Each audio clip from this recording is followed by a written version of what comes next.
Today, I want to welcome Jake Isaacs. He is a serial integrator and co founder of Gathering the Kings. Gathering the Kings is an entrepreneurial mastermind and coaching group. Jake is a champion of operational clarity, team leadership, and community driven growth. He shares real world strategies for building businesses and people that last. He's passionate about servant leadership, youth entrepreneurship, and leading with faith in every season. Not only that, not only is he helping people grow their businesses, it's doing so without sacrificing family, which I think is tough. So tune in. I think this will be interesting. Jake, welcome. Craig, thanks. I appreciate you letting me be here. Yeah. So you're in Kansas City? Yes, sir. I am now. Yeah. Where were you before? Yeah, that's an interesting story, Craig. I tell people that I'm a child of the world. By the time I had turned 18, my family had moved 12 times. Non-military family. My dad was either just really good at what he did or he sucked at it, but it seems like every time we moved, we got a little bit bigger house and a little bit nicer car. So, Oh, nice. um, Nice. I moved to Kansas City about a year ago. Before then, I was living in Phoenix, Arizona. That's quite a change. Huge change. Yep. Yeah. Wow. Where, it says you were growing up, was there one place in particular that you were growing up more than others? Yeah, so this is my third stint in my life living in Kansas City. So it keeps pulling me back. If I were to tell someone like where my childhood memories come from, it's from living here in Kansas City. Wow. And you mentioned you were a football player. Is that where you played football? No, funny enough, it's not. When I was little, we lived in Houston, Texas, and two kids on my street in Houston broke their neck playing high school football. And so my mom vowed that she would never, ever, ever let me play football in my entire life. So I grew up playing baseball, was actually my sport. And we moved to high school, or we moved to Chicago right as I was becoming a freshman in high school. And my dad was just an advocate of me doing some type of sport. And the three options were soccer, cross country, or football. And I'm not built to be a runner, and I don't have any type of foot-eye coordination. So soccer was totally out. So they let me play football. And funny enough, three 3 years into playing football, I broke my neck playing football, Oh, and just broke my mom's heart. I bet. What recovery look like? Yeah, great, great question. I had paralysis on the left side of my body for about 7 months. So I couldn't feel anything. Every time I'd take a step, I couldn't feel it, couldn't feel anything with my left hand. I was in a halo collar for about 5 months, and it was just a lot of just learning how to do basic functions again. Wow. Wow. I'm guessing that was the end of football. It was the end of football. It was the end of football. I ended up going to college at a small NAIL school playing baseball. And when I was registering for classes on campus, the football coach was sniffing around and he was like, "I'll pay for college if you come play for me." And I was like, "It's not worth my life, my man. I apologize." And he's like, we can put you in a position where you won't get hit." And I was like, I don't know what you're Where's talking about. that? That's on the Yeah. bench. Yeah, exactly. I don't know what that is. So yeah, didn't play college past high school, or didn't play football past high school. Wow. Wow. So help me connect the dots. So, how did you get from that to running a mastermind group? Yeah. Yeah. You used the title serial integrator in your introduction, and that's a title that my business partner has given me. And it just really fits kind of my career trajectory really well. Whereas he is a serial entrepreneur with a portfolio of all types of different businesses. I've been the number two in a lot of really interesting organizations. I've always been very operational minded. I love bringing clarity where there is chaos. And so systems and procedures and building teams, things like that have just come very naturally to me. And through watching my mom and dad strive for success and always moving around the country and climbing to the next rung on the ladder. I was able to perpetuate that same mentality or mindset as an adult for myself. So, got started as a CEO of a small local moving company. And from there, I moved into hospitality, and I was running hotels for Marriott and Hilton. And I was kind of turned into a little bit of a fixer for them, where they would bring me into different properties all across the country and turn them around before they would lose their ability to call themselves a Hilton or a Marriott. So from there, just continued to, become really good at the operational side of things. And my business partner and I have been buddies for about 19 years. And he said, "Hey, I got this idea. I think us doing it together would be amazing. And I would love to talk to you about it." And one thing led to another, and here we are. So I'm really curious. What were some of the things? What were the hotels screwing up that put them in jeopardy, and how'd you fix it? Yeah. What most people don't understand is most hotels are franchises. There are very few hotels that are actually owned and operated by Hilton or Marriott or Holiday Inn. And so in order to maintain the name on the outside of the building, they have to hold a minimum standard.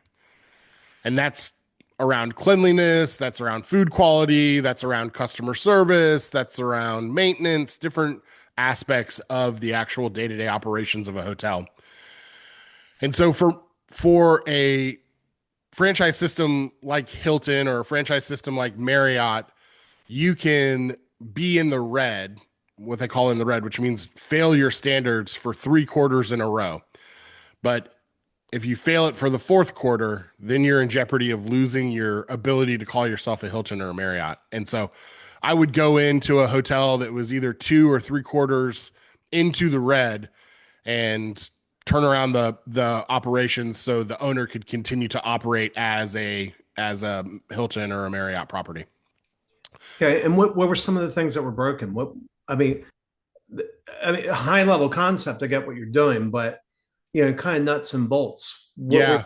you saw people screwing up? The the single thread of all of the hotels that I went in was just a lack of the owner putting money back into the hotel. Not investing in their team, not investing in cleanliness, not investing in maintenance.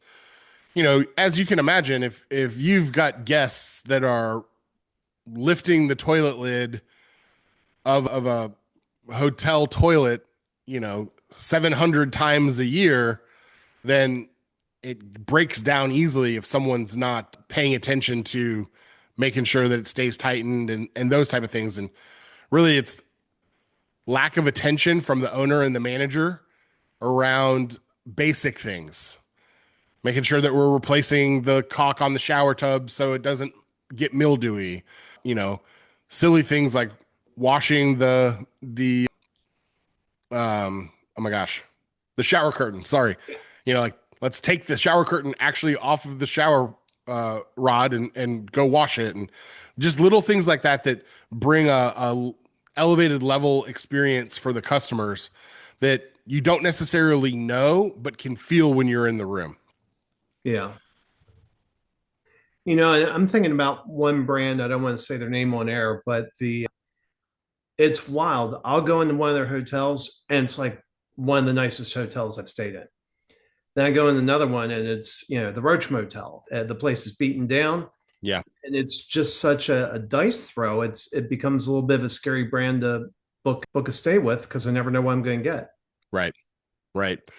Yeah. And, that's one of the things that is beneficial in a big franchise system like both Hilton and Marriott have created for themselves is the standards are the standards regardless of where you go. I mean, it doesn't matter if you're in, Pensacola, Florida or Portland, Oregon. If you go to a Hampton hotel, you're going to experience the same smell soap, the same feel, the same sheets, the same sausage hockey puck at both of those locations, regardless of where you're at in the country. Yeah. And one of the things that's really interesting is, what you were talking about is just kind of the basics, the fundamentals. And, story that I like to tell was when I was in Japan with the Marines, We were over on the Japanese side of the base once having a picnic, shop picnic, and we saw these Japanese playing softball. And so we challenged them to a softball game. And we thought we would kill them. Here we are. Yeah. We're from America, and we're strong and healthy and what have you. They cleaned our clock. It wasn't even close. And when I looked at it, it was like it wasn't that they were doing anything extraordinary. We have one guy that played for us. His nickname was literally the Barbarian. I mean, the guy was just strong, and he was going to be our home run hitter. Well, the Japanese weren't hitting the home runs; they were just executing the fundamentals flawlessly. Yep. I watched a clip, arguably the greatest baseball player in MLB right now is Shohei Ohtani from Japan. And I watched a clip the other day of him just correcting one of his teammates in the way that he held the bat. He was holding it a little lower than 90 degrees, from his end position. And like Shohei raised it up just a little bit, told him that's where he kept it. And literally the next at bat, the guy went out and hit a home run. And it's that, to your point, what you're saying, what you experienced over there playing against them, it's that little degree of separation where you know what you need to do, but you're not doing the basics repeatedly over and over and over again.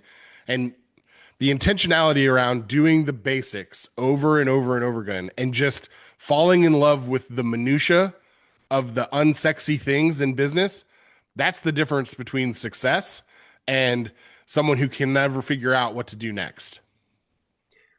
And that's, I mean, I want to dwell there for a minute because I think that's really powerful.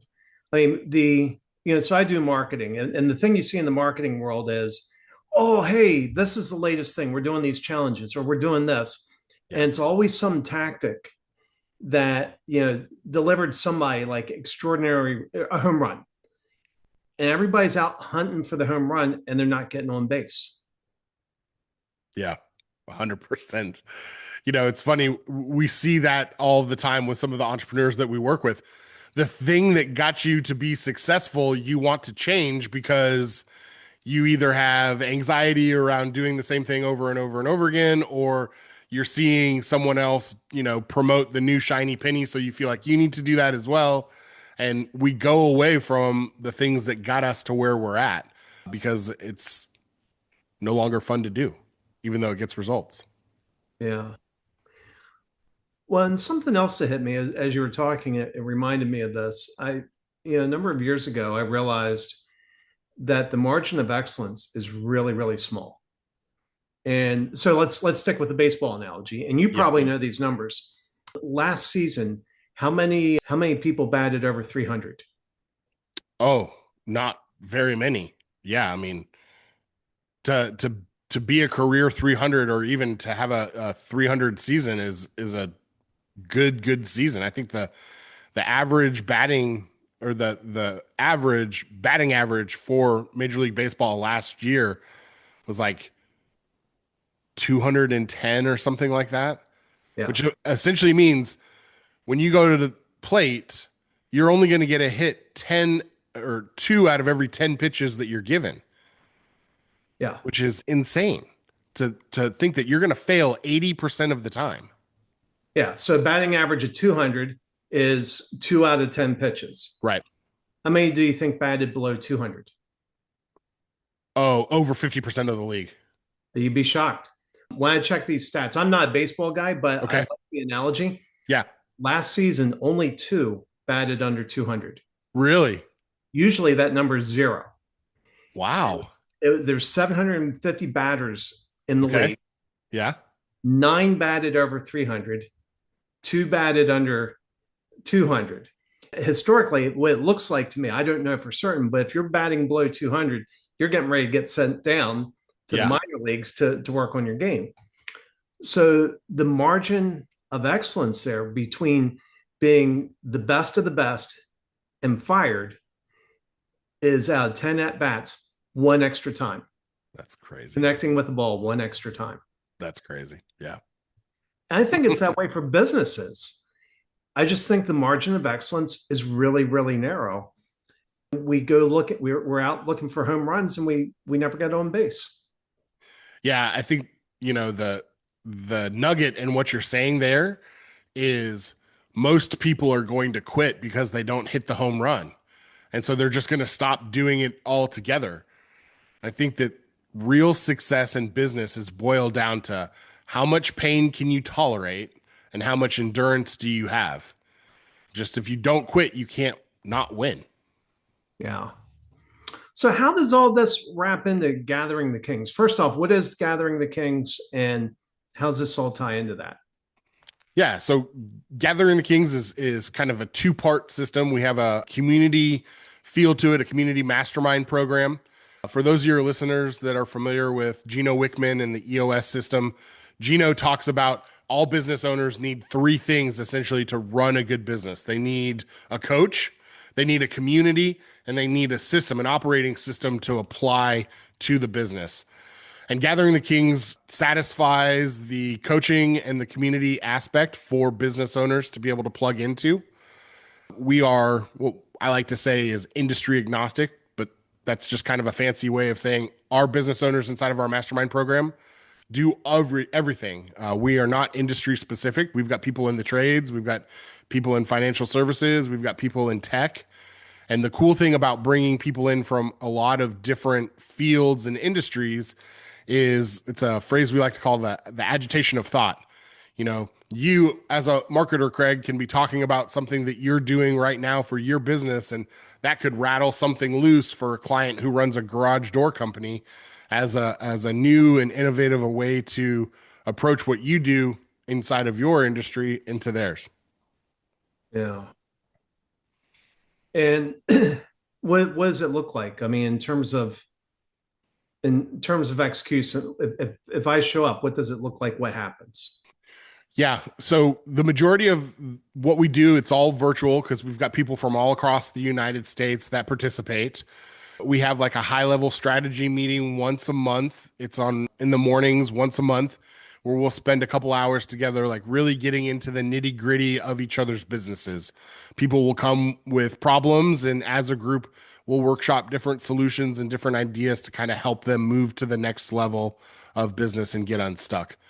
And then we also have weekly tactical calls. I believe that regardless of the widget or the business that you run, all businesses need to master these four things. They need to master sales and marketing. They need to master operations or fulfillment. They need to master hiring and people leadership, and they need to master finances. And so once a month, we will cover one of those topics in a very tactical manner, teaching people how to build a funnel or how to write a P&L or write a budget so they can manage their P&L throughout the course of the month. Yeah. And, one of the areas you mentioned was fulfillment. I was literally having a conversation this week with somebody who's in sales. He's not getting his commissions because the fulfillment team's not delivering. Now, all of a sudden you have a sales problem and a operations problem. Yes. Yeah. And very quickly you're going to have a demotivated workforce.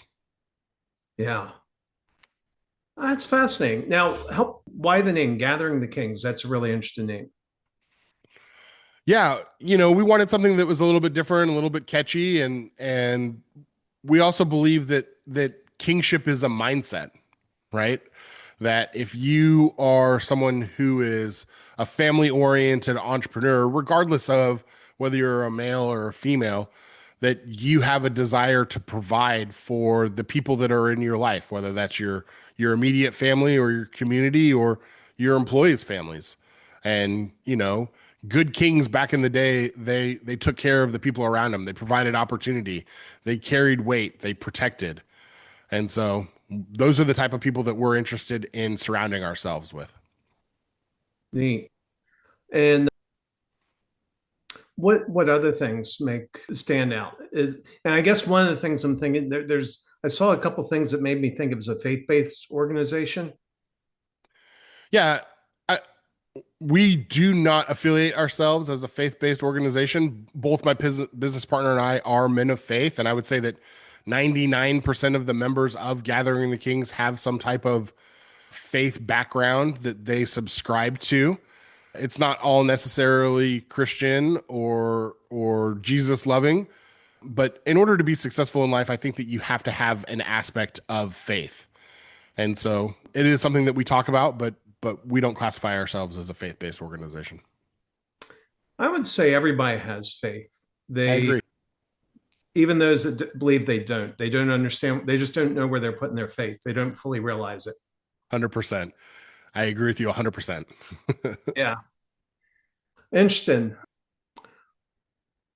So let me ask this for somebody that who are people that typically would come into that and find benefit? What are things that they're saying that when you hear it, you're like, oh, wait a minute, I know what you need and we have it. Yeah. You know, being an entrepreneur is such an interesting feeling or interesting environment because most entrepreneurs are unrelatable in their social circles. People that work a job or family members that are, an employee for someone else, they don't understand the weight and pressure and stress that it takes to be a business owner. And so a lot of our members come to us because they don't have any sort of community. They feel very isolated and very alone. And they're looking for like-minded people that they can do life with, that they can talk to about things that are happening inside of their businesses. The cool thing about us having owners from all different industries is it doesn't matter what you do to make money. I know that if you're running a successful business, if you're running an organization, you've experienced the same type of pain and heartache and frustrations that I've experienced because you've had to deal with funding issues, you've had to deal with guy issues, you've had to deal with scheduling issues. And all business owners have those problems in their history. And so walking into a room where you can look at someone and they've experienced the same things that you've experienced, and you know that their advice is coming from a place of been there, done that, not textbook, it's comforting. And our members are recognizing that there's more to life, right? One of the filters that we use, Craig, when we evaluate whether someone's a good fit for Gathering the Kings is this phrase, grateful but not done. Super thankful for what they've accomplished. They recognize that, they're above average, but they also understand that there's another level that they can get to and that there's continued learning and continued pushing that they need to apply in order to keep moving forward in life. And there's something really cool behind that I don't know if you realize. And I'm not sure how old you are, but do you remember the O.J. Simpson days? O.J. Absolutely. trial? Yep. There was a jury consultant named Joellen Demetrius that picked the O.J. Simpson jury. Okay. She found the only 12 people on the planet that thought O.J. was innocent. But wasn't necessarily that. she wrote a book called How to Read People. Enormously powerful book that I recommend people read. I may have the title off a little bit, but Joellen Demetrius, she picked the O.J. Simpson jury. And she said all these little things where you ask somebody a question, they glance up to the right or to the left, figure out their line or telling the truth. She said those will fail you. Those will always fail you. The one predictor, one thing that she's found that it tells her more about somebody than anything else is where they are in life compared to where they expected to be in life at this point. People who've accepted or exceeded where they expected to be, the grateful people, are more gracious, forgiving, understanding, will give people a second chance, give them the benefit of the doubt. Right. People that are below where they expected to be at this point in life are angry, backstabbing, conniving, mean, just all these things. So when she picked the O.J. Simpson jury, she was just looking for people that had achieved more in life than they expected, knowing that that would make them grateful. And it's so fascinating. And so that's I don't know if you realize that, but when you add into your system, it's important because you don't want the other people. They're the cancer that will ruin the organization. Yeah. Kind of our tongue-in-cheek joke is no jerks allowed because life's too short for that. Yeah. Now, one of the things that that we were talking about that was in your bio was being able to do this. Well, actually, we talked about this a little bit in the green room about being able to prioritize family. And I think that's attention for anybody that's in business. It's certainly attention for me. I mean, I told my wife years ago, she said, "Oh, we don't have to do this. I know you're trying to catch up at work." And I said, "This is my entire future. I will always be behind. There's always stuff that I'm going to have to do. I'll never be caught up." Right. Yeah. But it's still a challenge for me. I still run into that. How do people do this, achieve great things without sacrificing the family? Yeah, that's a big question. One of the things when we were talking earlier in the green room that I mentioned to you is I'm super passionate about this idea because I have not applied it well in my own personal life. I have allowed multiple marriages to die at the altar of success and pushing towards something bigger and better in my career. One of the common things that I think a lot of entrepreneurs get started in business for is for time freedom, for the ability to do what they want, when they want, with who they want, whenever they want. And that sounds really fun on the front end, but once you get into the slog of actually building the business, you realize this is a 24-hour a day proposition. And if you don't have a good system in place, that it will absolutely control your life. And so what we do inside of Gathering the Kings, and specifically inside of our coaching program, is we help entrepreneurs reprioritize how they apply a time filter for their lives and their businesses. Because to your point, there's always going to be another emergency. There's always going to be something that pops up. There's always going to be a deadline for something. And if you allow that to drive the boat all of the time, you're never going to be able to enjoy the ocean. Yeah, absolutely. Well, Jake, this has been really interesting. And I mentioned, somebody first mentioned you to me probably 2 years ago. And I've been looking forward to meeting you. And so happy to finally have you here on Leaders and Legacies. How can folks reach you? I'm fairly active on LinkedIn and Facebook. You can find me at Jake Isaacs. And the website is gatheringthekings.com. You can find out more about our mastermind program and more about the coaching that we do individually with entrepreneurs.